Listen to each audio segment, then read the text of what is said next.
నమస్తే అన్న.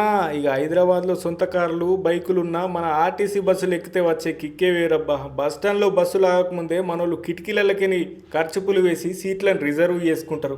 అబ్బబ్బబ్బా, ఆ టాలెంట్కు ఒలింపిక్స్లో పెడితే ఇండియాకి అన్ని గోల్డ్ మెడల్సే. ఇక బస్సు లోపలికి పోతే అసలు సినిమా మొదలవుతుంది. కండక్టర్ అన్న గొంతు సవరించుకొని వెనక్కి వెళ్ళు ఖాళీగా ఉంది అని అరుస్తూ ఉంటాడు. కానీ అక్కడ కాలు పెట్టేందుకే సందు ఉండదు. మనమేమో ఒకరి మీద ఒకరం పడుతూ సర్కస్ ఫీట్లు చేస్తున్నట్టు గాల్లో తేలుతూ ఉంటాం. ఇక ఆ చిల్లర పంచది సరే రూ.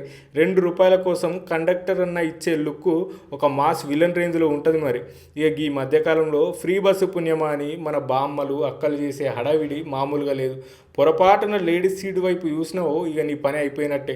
వాళ్ళు ఇచ్చే పవర్ఫుల్ డైలాగులకు మన గుండె గుబేల్ అనాల్సిందే. ముందుకు పోరా తమ్ముడు అని ఒకటే పుష్ చేసి మనల్ని బస్సు గేటు దాకా పంపించేస్తారు. ఏదైతే నేను బై మన ఆర్టీసీ బస్సు ప్రయాణం అంటే ఒక అడ్వెంచర్ సినిమానే. మీరు కూడా బస్సులో ఎప్పుడైనా గిట్లనే ఇరుక్కుపోయి ఉంటే కింద కామెంట్ చేయండి. ఇలాంటి మంచి మంచి వీడియోస్ కోసం మన తెలంగాణ వాళ్ళం ఛానల్ని సబ్స్క్రైబ్ చేసుకోండి.